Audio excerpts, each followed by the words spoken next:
Gaetz makes jaws drop to the ground with what he just pieced out of Strzok by us4trump.com. Thursday, Peter Strzok testified and faced questions on Capitol Hill with lawmakers after the IG report revealed his anti-Trump text messages. It was a heated and explosive hearing. During the hearing, Representative Matt Gaetz took Peter Strzok and Robert Mueller to the woodshed.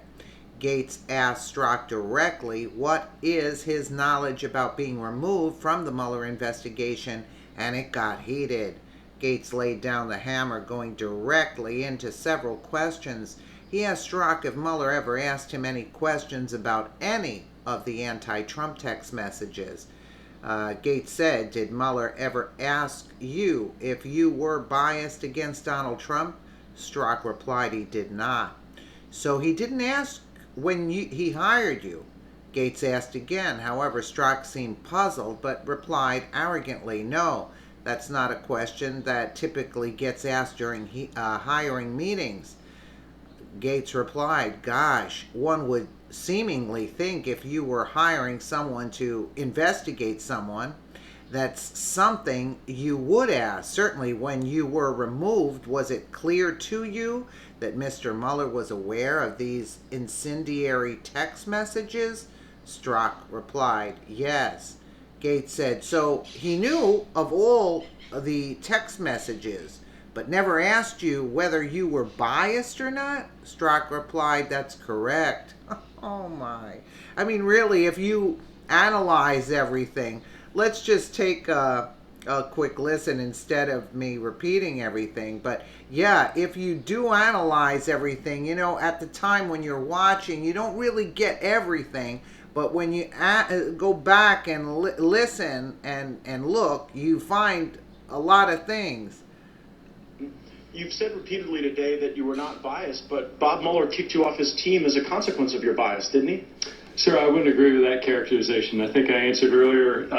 My understanding was that, and again, there were no words spoken about this, but it was the potential appearance that he wanted to avoid as much as anything else. So did Bob Mueller say, "I'm not firing you from this team from your bias, I'm getting rid of you"? So what is your basis for the belief that it's the appearance of your bias rather than your actual bias that resulted in Mueller removing you? Because I think his experience both with me, my work, and the reputation of others about me and my work, that he knows that I am an individual who follows the facts where they lay. So your testimony today that you were removed not for bias but for the appearance of bias is based on your perception of Robert Mueller's perception of you? No, sir. I'm saying what I would think the logical case. If you want to know what his business were, let me ask it simply, Mr. Strzok. Did Robert Mueller ever ask you if you were biased against Donald Trump? He did not. So he didn't ask you when he hired you? No, that question is not typically a question that gets asked during hiring meetings in the U.S. Gosh, one would seemingly think that if you were hiring someone to investigate something, you might ask. But certainly then, when you were removed, was it clear to you that Mr. Mueller was aware of these incendiary text messages? Yes. So he knew of the text messages, but never asked you whether you were biased or not? That's correct. Your girlfriend texted you on the 8th of August, "Trump's not ever going to be president," right? Right? Do you recall your reply? I do recall my reply, and if I hadn't, it's been refreshed in my recollection no less than 4 or 5 times today, sir. But yes, I do recall my reply. And what was it? I'm sure you have it. I don't want to misstate it, but essentially, no, he's not. We'll stop it. Did Bob Mueller ever ask you about that text message? He did not. About a week later, on August 15th, you sent a text message regarding a meeting in Andy McCabe's office. Is that right? I don't know the date. I do believe I know the text message. Did Bob Mueller ever ask you what happened in the meeting in Andrew McCabe's office? There are many meetings that I attended in, not many, but did Bob Mueller ask you about any of them? He did not. Did Bob Mueller ask you what you meant by an insurance policy? Director Mueller did not. Because he was in on it.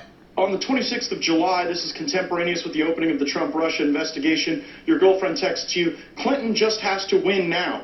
And you reply a few days later, and damn, this feels momentous because this matters. The other one did too, but that was to ensure we didn't F something up. This matters because this matters. So super glad to be on this voyage with you. Did Bob Mueller ask you why this matters? If you're asking why it mattered, it was No, I'm not asking. between a case about. I've seen you do this. Answer questions that are but not asked, but that is not what I'm asking you. I want to know if Bob Mueller asked you about this text message. Director Mueller did not ask me about any text message, Congressman. Well, gosh, just days after Mueller is appointed, in 2 text messages, one on the 19th of May and one on the 22nd of May, you reference impeachment. Did Bob Mueller ask you why you were referencing impeachment? Congressman, as I just stated, Director Mueller did not ask me about any text message. Well, I find that very interesting, that Bob Mueller has to remove you as a consequence of bias. Now, you don't say it's bias. You say that based on your perception of Bob Mueller's perception of you, it couldn't possibly be your bias. It has to be the appearance of bias. But when we get into actually the manifestation of that bias through your words, Bob Mueller doesn't ask you about a single one of them. And so then I look at other people that Bob Mueller picked on his team, people like Lisa Page. I'm very curious to know whether or not he asked her about any of her incendiary text messages. But throughout the team, you've got people working for Bob Mueller who have active connections to Hillary Clinton.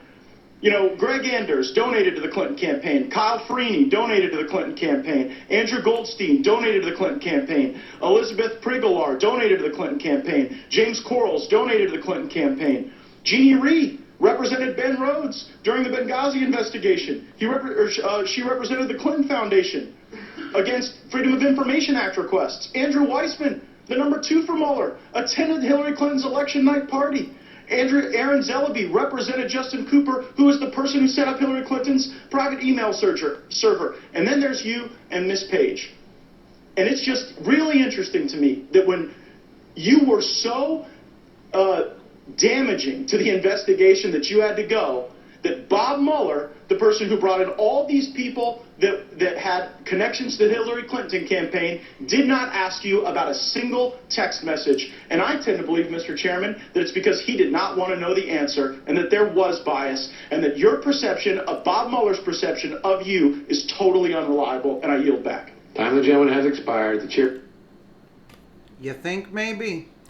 Yeah, absolutely. Mueller didn't investigate anything. Actually, the case should be thrown out of court under those circumstances. Just by those answers alone, the case should be thrown out of court of Mueller's case against Trump. It's obvious. Those questions alone can throw that case out of court. All people from the Democrats that support Hillary that Mueller has on his team, just that alone is so much bias, which would throw the case right out of court.